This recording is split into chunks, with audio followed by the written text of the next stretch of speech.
ସମସ୍ତଙ୍କୁ ଶୁଭ ସକାଳ ଏବଂ ୟୁଟ୍ୟୁବ୍ ଚ୍ୟାନେଲ୍ ସିସାର ଓଡ଼ିଆ କ୍ଲାସ୍ ଦେଖୁଥିବା ସମସ୍ତ ବିଦ୍ୟାର୍ଥୀ, ଅଭିଭାବକ, ସହପାଠୀଗଣ ଏବଂ ଆସଇ ଯେଉଁ ଶିକ୍ଷକ ଶିକ୍ଷୟିତ୍ରୀମାନଙ୍କୁ ମଧ୍ୟ ଅନେକ ଅନେକ ଶୁଭେଚ୍ଛା।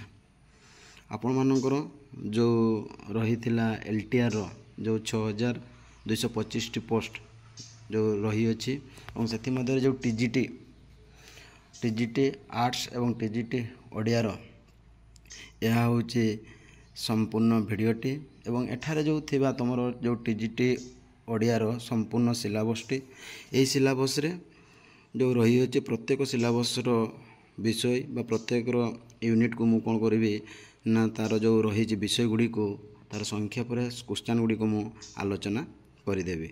ଏବଂ ଏଠାରେ ଦେଖ ପିଲାମାନେ ତୁମର ଯେଉଁ ରହିଛି ଯେଉଁ 5ଟି ସେକ୍ସନ୍ ରହିଛି, 5ଟି ସେକ୍ସନ୍ ରହିଛି, ପୁଣି ପ୍ରତ୍ୟେକ ସେକ୍ସନ୍ରେ କ'ଣ ରହିଛି ନା କେତୋଟି ଲେଖା ମାର୍କ ତାହା ମଧ୍ୟ ରହିଅଛି। ତେଣୁ ପିଲାମାନେ ତୁମେ କେଉଁ ୟୁନିଟ୍ରୁ କେତେ ପଢ଼ିବ ଏବଂ କେତେ କ୍ୱେଶ୍ଚନ୍ ଆସିବ ତାହା ମଧ୍ୟ ତୁମେ ସମ୍ପୂର୍ଣ୍ଣ ଭାବରେ ଅବଗତ। ତେଣୁ ଏହାର ଯେଉଁ ତୁମମାନଙ୍କର ଯେଉଁ ରହିଛି TGT ଯେଉଁ ଆର୍ଟ୍ସ ଏବଂ ଓଡ଼ିଆର ଯେଉଁ ସବଜେକ୍ଟ ବା ଯେଉଁ ସିଲାବସ୍ ରହିଅଛି ତା'ର ମୁଁ କ'ଣ କରିବି ନା ସବୁ ବିଭାଗର ପ୍ରଶ୍ନ ଗୁଡ଼ିକ ଆଲୋଚନା କରିବି ଏବଂ ତାହା ସହିତ ରହିଥିବା ବିଷୟ ମଧ୍ୟ ତାହା ମଧ୍ୟ କ'ଣ କରିବି ନା ଆଲୋଚନା କରିଦେବି। ତେଣୁ ଦେଖ ତୁମର ଏଇଠି ରହିଛି 5ଟି ବିଭାଗ। 5ଟି ବିଭାଗର ପ୍ରଥମ ବିଭାଗରେ ରହିଛି ନା ପ୍ରାଚୀନ ସାହିତ୍ୟ ଏବଂ ତା'ର ମାର୍କ ରହିଛି କେତେ ନା 30 ମାର୍କ। ଏଠାରେ ଯେଉଁ ବିଷୟ ଗୁଡ଼ିକ ରହିଛି ଚର୍ଯା ସାହିତ୍ୟ, ଓଡ଼ିଶାର ନାଥ ଧର୍ମ ନାଥ ସାହିତ୍ୟ, ଓଡ଼ିଶାର ଶୈବ ଧର୍ମ ଶୈବ ସାହିତ୍ୟ, ଏଇ ଯେଉଁ ବିଷୟ ଗୁଡ଼ିକ ରହିଛି ତା'ର ସର୍ଟ କ୍ୱେଶ୍ଚନ୍ ଗୁଡ଼ିକ ମୁଁ କ'ଣ କରିବି ନା ସମ୍ପୂର୍ଣ୍ଣ ଭାବରେ ମୁଁ କ'ଣ କରିବି ଆଲୋଚନା କରିଦେବି। ତା ସହିତ ତା'ର ଯେଉଁ ଥିଓରି ମଧ୍ୟ କ'ଣ କରିବି ନା ଆଲୋଚନା କରିଦେବି। ଏବଂ ଦ୍ୱିତୀୟ ବିଭାଗରେ ରହିଛି ଦେଖ ନା ତୁମର ପ୍ରାଚ୍ୟ ଏବଂ ପାଶ୍ଚାତ୍ୟ ସାହିତ୍ୟ ତତ୍ତ୍ୱ, ଏହାର ମଧ୍ୟ ତୁମର କ'ଣ ହେଉଛି ନା 30 ମାର୍କ। ଏହା ମଧ୍ୟ କ'ଣ କରିବି ନା ତା'ର ଥିଓରି ସହିତ କ୍ୱେଶ୍ଚନ୍ ଗୁଡ଼ିକ ଆଲୋଚନା କରିଦେବି। ରସ, ରୀତି, ଗୁଣ, ଅଳଙ୍କାର, ବକ୍ରାତି, ଔଚିତ୍ୟବାଦ ଏସବୁ।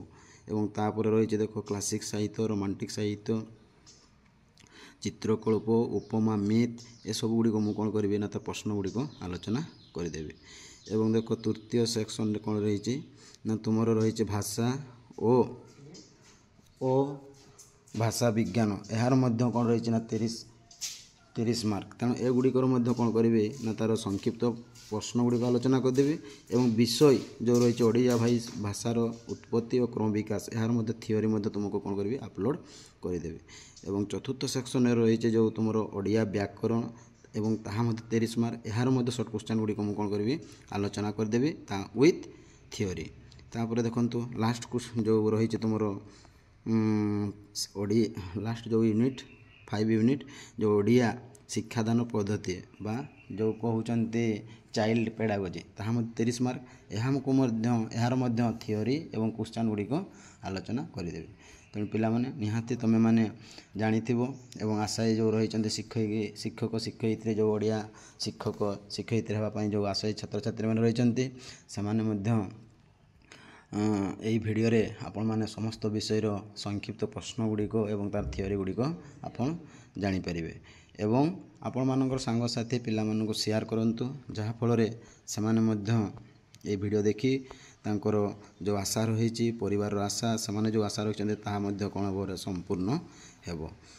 ଏବଂ ଯେଉଁ ମାନେ ଏହି ଭିଡ଼ିଓଟିକୁ ଦେଖୁଛନ୍ତି ମୋର ଯେଉଁ ୟୁଟ୍ୟୁବ୍ ଚ୍ୟାନେଲ୍ ରହିଛି ସିସାର ଓଡ଼ିଆ, ତେଣୁ ତା'ର ପ୍ଲେଲିଷ୍ଟକୁ ଯିବେ। ସେ ପ୍ଲେଲିଷ୍ଟରେ ପ୍ରତ୍ୟେକ ୟୁନିଟ୍ର ସିରିଏଲ୍ ବାଇ ସିରିଏଲ୍ କ'ଣ କରିଛି ନା ମୁଁ ଭିଡ଼ିଓ ଆପଲୋଡ଼ କରିଦେଇଛି। ତେଣୁ ଆପଣ ନିହାତି କିଛି ଅସୁବିଧା ସମ୍ମୁଖୀନ ନ ହୋଇ ଭିଡ଼ିଓକୁ ସେ ସମ୍ପୂର୍ଣ୍ଣ ଭାବରେ ଦେଖନ୍ତୁ ଏବଂ ଆପଣମାନଙ୍କର ଆଶା ସମ୍ପୂର୍ଣ୍ଣ କରନ୍ତୁ।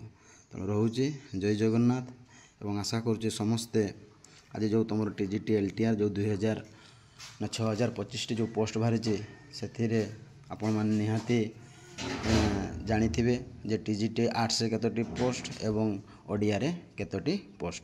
ଏବଂ ତୁମମାନଙ୍କର ଯେଉଁ ସରିଯାଇଛି ପ୍ରିଲିମ୍, ତାହା ମଧ୍ୟ ଆପଣମାନେ ଜାଣିଛନ୍ତି, ତା'ର ଆନ୍ସର୍ କି ମଧ୍ୟ ଆସିଛି ଏବଂ ଆନ୍ସର୍ କିରେ ଦେଖି ମଧ୍ୟ ଆପଣମାନେ ସବୁ ଜାଣିପାରିଥିବେ। ଏବଂ ଓଡ଼ିଆରେ କଟଅଫ୍ କେତେ ଯିବ, TGT ଆର୍ଟ୍ସରେ କେତେ କଟଅଫ୍ ଯିବ ଆପଣମାନେ ସମସ୍ତେ ଅବଗତ। ଆଉ ରହିଲା ତୁମର ମେନ୍ ପାଇଁ। ତେଣୁ ମେନ୍ ପାଇଁ ମୁଁ କ'ଣ କରୁଛି ନା ସମ୍ପୂର୍ଣ୍ଣ ଭାବରେ ଭିଡ଼ିଓ ର ଯେଉଁ ଭିଡ଼ିଓ ଗୁଡ଼ିକ ଆପଲୋଡ଼ କରୁଛେ ବା ସିରିଏଲ୍ ବା ୟୁନିଟ୍ ଅନୁଯାୟୀ ତୁମର କ'ଣ ସଂକ୍ଷିପ୍ତ ପ୍ରଶ୍ନ ଗୁଡ଼ିକ ମୁଁ ଆପଲୋଡ଼ କରୁଛି। ଏବଂ ଆପଣମାନେ ମଧ୍ୟ ଆପଣମାନଙ୍କ ସାଙ୍ଗସାଥି ସମସ୍ତଙ୍କୁ ଭିଡ଼ିଓକୁ ସେୟାର କରନ୍ତୁ, ଯାହାଫଳରେ ସେମାନେ ମଧ୍ୟ ଚିର ଉପକୃତ ହେବେ। ଏବଂ ରହିଲା ଆପଣମାନଙ୍କର ଯେଉଁ ବହି ବୁକ୍ ଗୁଡ଼ିକ ମଧ୍ୟ ତାହା ମଧ୍ୟ ଯଦି କହିଲେ ମୁଁ କ'ଣ କରିବି, ତାହା ମଧ୍ୟ ତୁମମାନଙ୍କୁ ଲିଷ୍ଟ ଜଣାଇ ଦେବି। ତେଣୁ ଆଶା କରୁଛି, ତେଣୁ ଆପଣମାନେ ସମସ୍ତେ ଜାଣିସାରିଲେ ଯେ କେତେ 5ଟି ୟୁନିଟ୍ର 30 ମାର୍କ। ତେଣୁ ଆପଣମାନେ 150ଟି ପ୍ରଶ୍ନ କ'ଣ କରିବେ ନା ମଲ୍ଟିପୁଲ୍ ଚଏସ୍ ପାଇପାରିବେ। ତେଣୁ ରହିଲି ଏବଂ ଆପଣମାନଙ୍କର ଯେଉଁ ସର୍ଟ କ୍ୱେଶ୍ଚନ୍ ଗୁଡ଼ିକ ଯେଉଁ ମୁଁ ଆଲୋଚନା କରିବି 5-6ଟି ବୁକ୍ରୁ ଦେଖି ଏବଂ ତା'ର ସର୍ଟ କ୍ୱେଶ୍ଚନ୍ ଗୁଡ଼ିକ ମୁଁ ଆପଲୋଡ଼ କରି ଆପଣମାନଙ୍କୁ ସବୁ ସେୟାର କରିବି ବା ଜଣାଇବି। ଏବଂ ଯେଉଁଠି ଆପଣମାନେ ଅସୁବିଧା ହେବେ ମୋର କମେଣ୍ଟ ବକ୍ସରେ ଜଣାଇବେ ଏବଂ ଆପଣମାନଙ୍କୁ ବହି ଗୁଡ଼ିକର ନାଁ ଏବଂ କ'ଣ ଉତ୍ତର ରହିବ ତାହା ମଧ୍ୟ ଆମେ କହିଦେବୁ। ରହୁଛି ଜୟ ଜଗନ୍ନାଥ। ଏବଂ ଆପଣମାନେ ଏଇଭଳି ଭଲ ପାଇବା ଦିଅନ୍ତୁ, ଅଧିକ ମାତ୍ରାରେ କ'ଣ କରନ୍ତୁ ନା ସେୟାର କରନ୍ତୁ, ଯାହାଫଳରେ ସେମାନେ ମଧ୍ୟ କ'ଣ କରିବେ ନା ଚିର ଉପକୃତ ହେବେ। ଆଉ ରହିଲା ଆପଣମାନଙ୍କୁ ଟିକେ ପରିଶ୍ରମ କରନ୍ତୁ। ଆପଣମାନେ ଆଉ ରହିଲା 2 ମାସ, ତେଣୁ ଆମେ 2 ମାସରେ କ'ଣ କରିବା ନା ସମ୍ପୂର୍ଣ୍ଣ ଭାବରେ ଭିଡ଼ିଓଟିକୁ ବା ଯେଉଁ ସିଲାବସ୍ ରହିଛି TGT ଆର୍ଟ୍ସର ଯେଉଁ ଓଡ଼ିଆ କ'ଣ କରିବା ସମ୍ପୂର୍ଣ୍ଣ ଭାବରେ ଆମେ କ'ଣ କରିବା ପରିସମାପ୍ତି କରିବା। ତେଣୁ ଆଉ ଆମ ହାତରେ ଆଉ 2 ମାସ ରହିଛି। ତେଣୁ ଆପଣମାନେ ଆଉ କାଳ ବିଳମ୍ବ ନ କରି କ'ଣ କରନ୍ତୁ ପାଠ ପଢ଼ାରେ ମନ ଦିଅନ୍ତୁ। ଏବଂ ଯେଉଁ ମୁଁ ରହିଛି ଏପଟେ ସେ କ୍ୱେଶ୍ଚନ୍ ଗୁଡ଼ିକ ମୁଁ କ'ଣ କରୁଛି ନା ତୁମମାନଙ୍କୁ ସବୁ ଆଲୋଚନା କରିଦେଉଛି ସିଲାବସ୍ ଅନୁସାରେ ଅନୁଯାୟୀ।